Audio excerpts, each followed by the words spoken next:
Hey guys, welcome back. We're gonna go ahead and bring some photos into Lightroom here and walk through a little edit process on those. We've got some files that are a little on the flat side, submitted by a student, and we're just gonna look at them and see what we can do with them here. All right, these 6 images, so I'm just gonna add them to my library. This keeps them in the location where I've been working here, and import those in.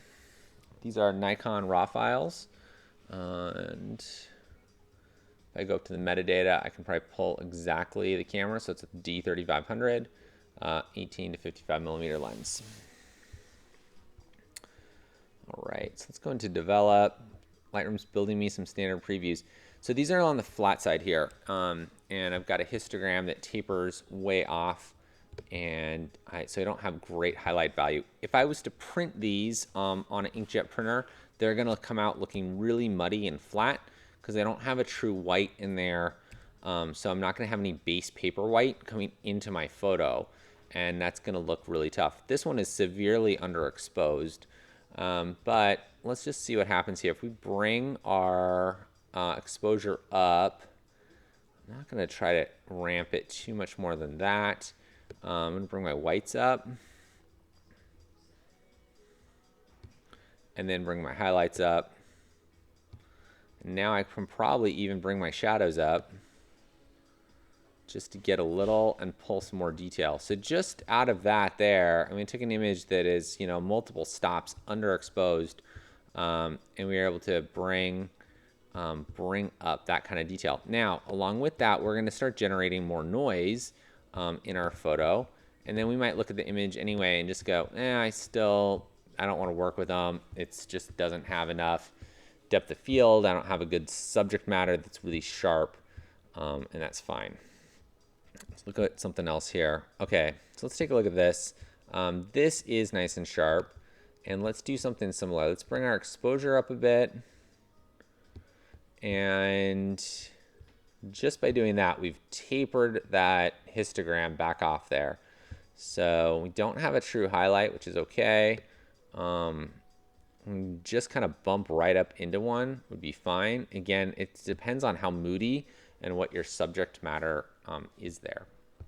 All right, so we've got that going. Now if we wanted to kind of subtract a little contrast back in, we can add some contrast and then maybe add a little clarity and a bit of texture here. And you can see that we're just really affecting like this area right in here really nicely. So if we roll back a couple stages there in our history, you know, clarity and texture are working kind of that micro contrast realm of our images. Probably add a little vibrance to that too. And then we're getting something that's looking kind of cool. Now, in the last video I did, I talked a little bit about the tone curve, and this is a great place where we could probably use that tone curve again. And we can use our tool here to kind of grab across and look at different segments of our tone curve. So if we wanted to kind of make this stuff pop without affecting everything else, the tone curve is a tool that we can use to do that. And let me undo that. So this area, these guys are right in here. So let's just take this, pop this up a little bit. And then now we can lower this back down.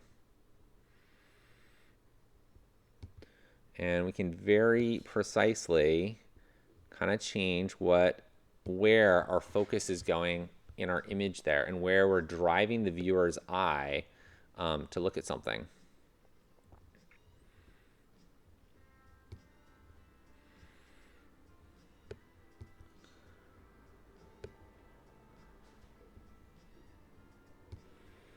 And then with this image here, I would also crop this right away because there's stuff down here in the bottom that I'm not so interested in.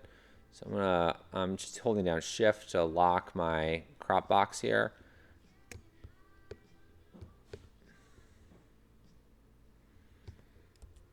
And I'm using just R to shift in and out of that. So make sure you start to learn your keyboard shortcuts in Lightroom. They're going to save you a ton of time. All right, let's look at this other image. Maybe let's look at this here. So busy, busy, busy's got a lot going on, but we've got stuff that's sharp. This was shot at 100th of a second at 14, so we shouldn't have too much camera shake going on there. just barely, 100th over 100 millimeter. So let's bump our exposure up again, just straight off the bat. And then let's work our whites up, highlights up a little. Let's lower our blacks down. And then let's take the shadows back down a little bit. And just compare that. So a few little easy steps there. So we went from very flat to much more punchy. And then you could play with, like, do you go more contrast or less contrast, and kind of where that sweet spot is in your image and what you wanted to do. You can also adjust that tone curve then to apply some of that also. All right, I hope this gives you guys some ideas of how to take some underexposed images and bump them up using the HDR selection there in exposure channel. And the other thing to remember is we can also play with that Adobe profile. We can play with that color there a little bit. Just looking at this, you know, if we go to flat, we're kind of there already, but that's even flatter. And starting that flat is going to give you even more room to work. And notice what happens when we just change the camera profile, looking up here at the histogram. Already spreading it out, flattening it out. So bringing it across. All right, I hope this has been helpful for you guys. Give me a shout with questions and we'll go from there. All right, thank you.